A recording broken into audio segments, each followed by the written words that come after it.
안녕하십니까. 한 주간 통일 소식을 전해드리는 피스 인사이트의 강혜윤입니다.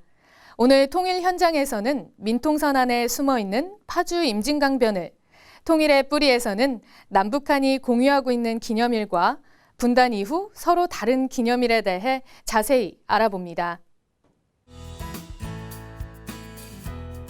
남북을 이어 흐르는 임진강. 분단 이후 볼 수 없었던 임진강의 비밀스러운 풍경이 반세기 만에 공개됩니다.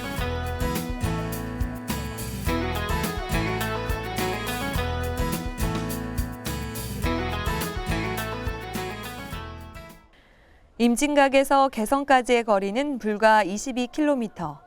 분단을 몸으로 느낄 수 있어 평소에도 발길이 끊이지 않지만 오늘 모인 이유는 조금 더 특별합니다.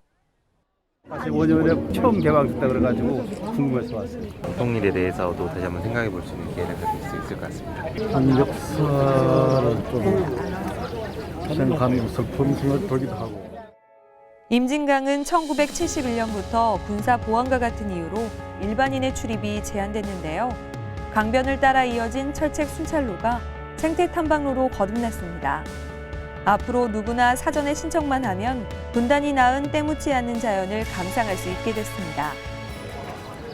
지금부터 3시간 동안 봄 기운 완연한 임진강변을 걸어볼 텐데요. 지금까지는 방문하기 어려웠던 곳이라 그런지 특히 감회가 더 새롭습니다.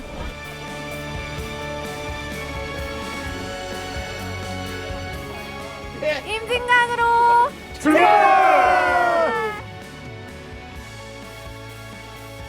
반세기 가까이 드러내지 않았던 임진강은 어떤 풍경일까요?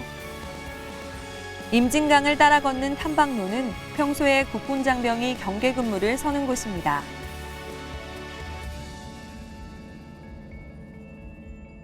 걸어보시니까 어때요, 지금? 아, 좋아요. 공기도 깨끗하고 네. 주변의 환경도 너무 좋고 네. 제주도 길보다도 더 좋은 곳이 이곳이. 자연 모습 그대로의 탐방로에 감탄하면서도 가시돋은 철조망에 통일을 염원하는 흔적이 눈길을 끕니다. 나비로 고무신이라고 제목이. 네네. 근데 고무신은 사람을 뜻하잖아요. 네네. 네, 그래서 그 신을 신고 저 북으로 날아가서 네, 북쪽에 있는 사람 친구들하고 좀 만나고 싶다는 그런 의미로 이렇게 작품을 만들었어요. 이거예요? 네. 정말 고무신이네요.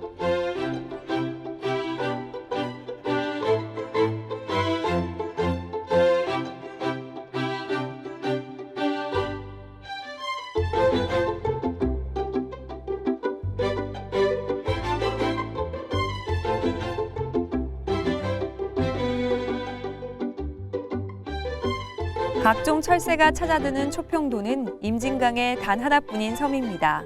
임진강을 대표로 하는 섬이 되겠습니다. 썰물로서 빠졌을 때는 사람이 통행도 가능한 그런 곳이 되겠습니다. 자연 그대로가 조성이 되어 있습니다. 그래서 철새의 낙원이자 동물들의 낙원으로서 이렇게 좋은 역할을 하고 있는 것 같습니다. 하지만 초평도는 현재 군사훈련 지역이자 지뢰가 묻혀 있을지도 모르는 위험 지역이기도 한데요. 분단 이후 줄곧 고립되어 있는 무인도입니다. 빨리 통일이 되어서 여기에서 래프팅도 하고 낚시도 하고 했으면 좋겠지만 그러면 많이 오염이 되겠죠. 너무 진짜 너무 아름다운 것 같습니다. 감개가 무량합니다. 왜 감기가 무량하셨어요? 올 수 없는 곳인데 네. 이렇게 오게 돼서 너무나 반갑고 좋습니다.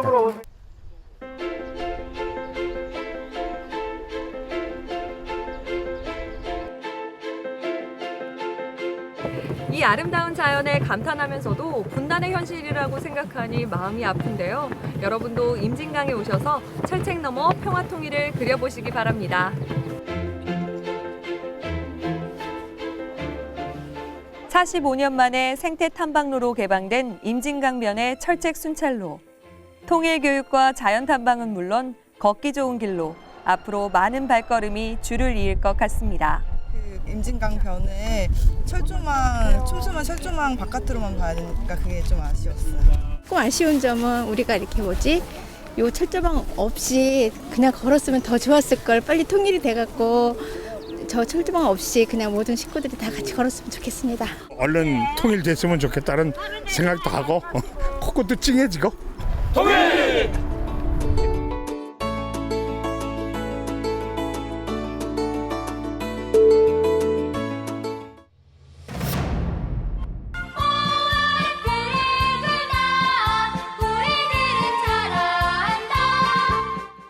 푸르른 계절 5월. 5월엔 참 많은 기념일들이 있습니다. 5월 5일 어린이날을 시작으로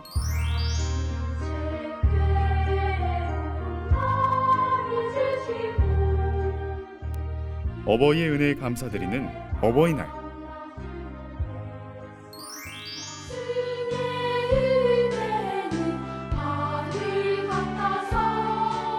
스승의 은덕에 감사하고 존경을 표하는 스승의 날.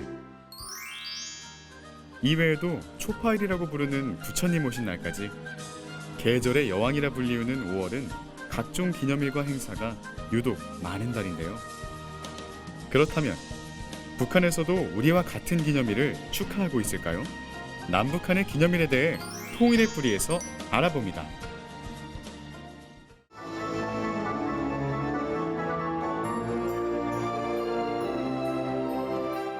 내일은 아이에 의한, 아이를 위한 어린이날입니다.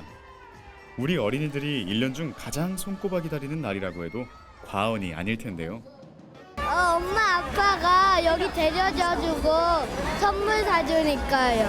어린이날이 되면은 가족하고 좋은 시간을 보낼 수 있어요. 화는 별로 안 내는 것 같고 오히려 좀 더 다정하게 해주는 것 같아요.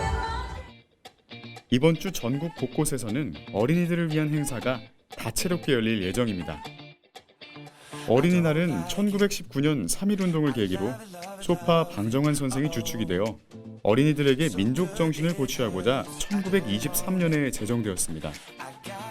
그렇다면 북한에서도 어린이날을 기념하고 있을까요? 네, 있다고 할 수도 있고 없다고도 할 수 있겠습니다. 분명한 것은 남한의 어린이날과 똑같은 날, 즉 북한 전체 어린이들을 위한 날은 없습니다. 북한에서 기념하는 어린이 명절은 6월 1일 국제아동절이 있고요. 6월 6일 소년단절이 있습니다. 일명 6월 1일이라고 불리는 국제아동절은 1949년 9월 모스크바에서 열린 국제민주여성동맹이 국제적인 어린이 기념일로 제정한 것인데요. 사회주의권을 대표하는 명절입니다. 이러한 명절에는 어린이들이 예술 공연을 하거나 체육대회 등의 기념행사에 참여하게 되고 그 훈련을 몇 개월 동안 하게 됩니다. 북한에서는 어린이날 대신 성격이 비슷한 국제아동절이 있다는 것. 49년 모스크바에서 개최된 국제민주여성연맹 이사회에서 매년 6월 1일을 어린이들의 국제적 명절로 제정했는데 이날은 어린이를 위한 과자나 사탕을 특별 배급하고 각종 행사가 펼쳐지긴 하지만 남한처럼 공휴일은 아니라고 합니다. 기념일에도 남북한의 차이가 있습니다. 한국 정착 초기 추석을 민족 최대의 경사스러운 명절이라고 표현하는 뉴스를 보면서 의아했던 기억이 있습니다. 북한에서는 이런 수식어를 최고 지도자의 생일 앞에만 붙이기 때문입니다. 예를 든다면 김일성의 생일인 4월 15일을 태양절이라고 한다거나 또는 김정일의 생일인 2월 16일을 광명절로 칭하고 이 모든 명절을 민족 최대의 경사스러운 명절이라고 표현하고 있습니다. 북한에서 명절의 의미는 사회주의적인 것과 민속적인 것을 모두 포괄합니다.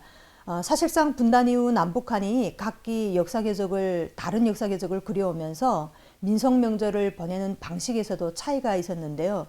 그럼에도 우리 민족이 같은 조상을 모셔왔기 때문에 공통의 민속 명절인 기념일도 있습니다. 먼저 남북한의 서로 다른 기념일부터 살펴볼까요? 탈북민들이 남한에 와서 달력을 보고 깜짝 놀라는 기념일이 있다고 합니다. 또 여기 처음에 와서 초파일이라고 그래가지고 그게 무슨 초파리가 날아온 날인지 무슨 날인지 영어도 이상스럽게 들리고 부처님 오신 날이랄까 나는 그날에 뭐 산에서 스님들이 몽땅 집집마다 이거 찾아오는 날인가 뭐. 종교의 자유가 보장된 남한에서는 세계적인 명절인 석가탄신일과 예수탄생일을 공휴일로 정해 석가와 예수탄생의 의미를 되새겨보고 있는데요. 북한에는 종교의 자유가 없습니다. 석가탄신일이나 그리고 예수탄생일 같은 것은 기념하지 않습니다. 그래서 실질적으로 북한 주민들이 남한 주민들이 가장 즐겁게 보내는 크리스마스 이브가 무엇인지도 잘 모르는 경우가 많습니다. 참고로 말씀드리면 12월 24일 크리스마스 이브는 북한에서는 김정일의 생모인 김정숙 생일로서 경건하게 보내야 되는 휴일 중에 하루입니다. 이처럼 남북이 전혀 다른 기념일도 있는 반면 분단 이전 역사와 관계되는 기념일들은 현재까지 공통으로 추억하고 기리고 있습니다. 설, 추석, 정월대보름 등 명절을 비롯해 3.1절, 광복절, 개천절 등이 남북한에서 공통으로 기리고 있는 대표적인 기념일인데요. 특히 8월 15일 광복절은 남한뿐만 아니라 북한에서도 공휴일로 정해 그 뜻을 기리고 있습니다. 또한 10월 3일 개천절은 처음에는 반군제라는 이름으로 기념하다 1998년부터는 남북한이 똑같이 개천절이라고 부르고 있으며 2002년과 2003년, 2005년에는 개천절 공동기념행사를 열기도 했습니다. 반만년을 함께했지만 70여 년간의 분단으로 남북한의 기념일에는 많은 변화가 생겼습니다. 남북 기념일을 통해 알아본 공통점과 차이점. 우리가 함께 기뻐할 통일 기념일은 언제쯤 올까요? 이상으로 피스 인사이트를 마칩니다. 시청해주신 여러분 고맙습니다.